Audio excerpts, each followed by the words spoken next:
श्री स्वामी समर्थ जय जय स्वामी समर्थ। श्री स्वामी समर्थ जय जय स्वामी समर्थ।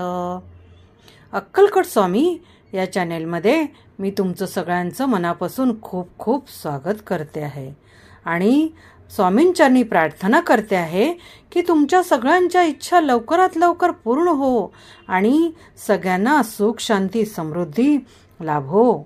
आणि माझ्या प्राणप्रिय स्वामी भक्तांनो, एक लक्षात ठेवा की 4 पुस्तके वाचली तर परमेश्वराची व्याप्ती कळते, परंतु पुस्तके वाचून भगवंताचे दर्शन घडत नाही। त्यासाठी देव संवाद जुळून यावा लागतो।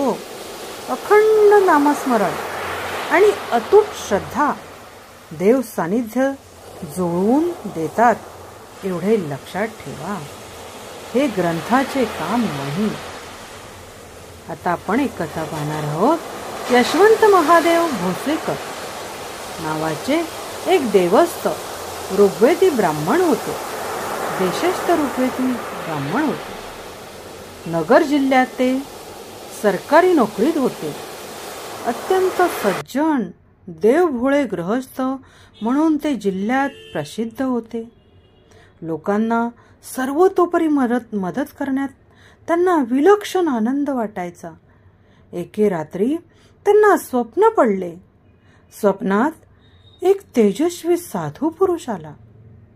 अत्यंत तेजस्वी असलेल्या त्या साधू पुरुषाने त्यांना शाळीग्राम दिला आणि म्हटले, या शाळीग्रामची तू नित्य पूजा कर। स्वामी त्याला सांगितले की ह्या शाळीग्रामची तू नित्य पूजा कर।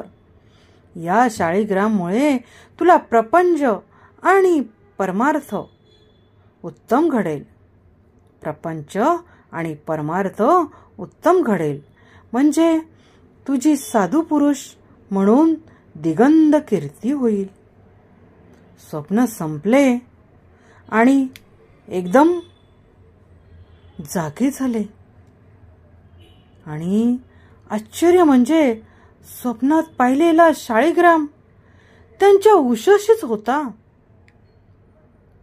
शाळीग्राम पाहून यशवंत महादेव भोसेकर त्यांना खूप आनंद झाला।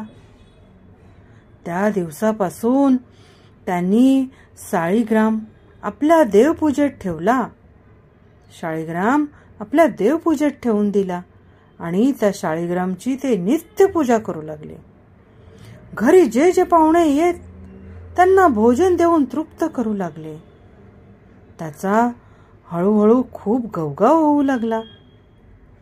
एके दिवशी त्यांना पुन्हा स्वप्न दृष्टांत झाला की अक्कलकोटला जाऊन स्वामी समर्थांचे दर्शन घे। भोसेकर सकाळी जागे झाल्यावर त्यांनी अक्कलकोटला जायची तयारी केली आणि दुसऱ्या दिवशी ते स्वामींचा वेध घेत त्यांचा जप करीत अक्कलकोटला पोहोचले। स्वामी जेव्हा चोळपाच्या घरी पडवीत बसले होते, स्वामींना पाहताच भोसेकरांना साष्टांग नमस्कार घातला।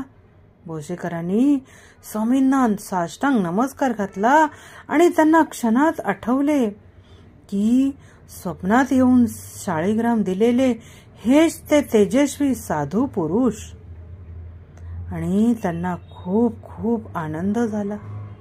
स्वामींना नमस्कार करून भोसेकर बाजूला उभे राहिले। स्वामी त्यांना म्हणाले, भोसेकर, शाळीग्राम कुठे आहे?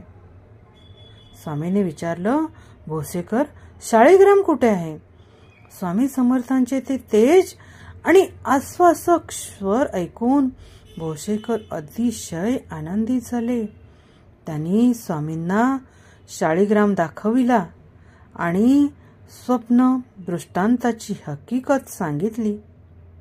ते म्हणू लागले, स्वामी, आपण पूर्ण दत्तावतारी आहात। मला हा साक्षात अनुभव आला आहे। ते स्वामींना वारंवार नमस्कार करू लागले। स्वामींची त्यांनी षडशोपचारे पूजा केली। ब्राह्मण भोजन घातले आणि त्यांनी स्वामींचा प्रेमाने निरोप घेतला। तेव्हा स्वामी म्हणाले, तुम्ही या जगात साधू पुरुष म्हणून ओळखले जाल. माझे तुमच्या कार्याला आशीर्वाद आहेत. तुम्ही या जगात साधू पुरुष म्हणून ओळखले जाल आणि माझे या तुमच्या कार्याला आशीर्वाद आहेत, असे स्वामींनी भोसेकरांना सांगितले. समर्थांची भोसेकरांवर एवढी कृपा झाली की ते मामलेदार झाले. त्यांच्या साधुवृत्तीची कीर्ती सर्वत्र पसरली. लोक त्यांना देव मामलेदार म्हणून ओळखू लागले.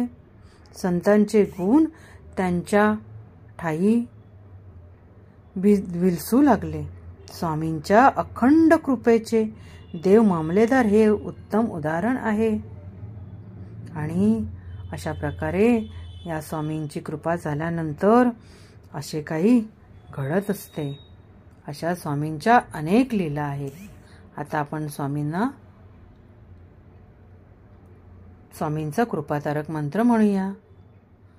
निशंक होई रे मना, निर्भय होई रे मना, प्रचंड स्वामीबळ पाठीसी नित्य आहे रे मना.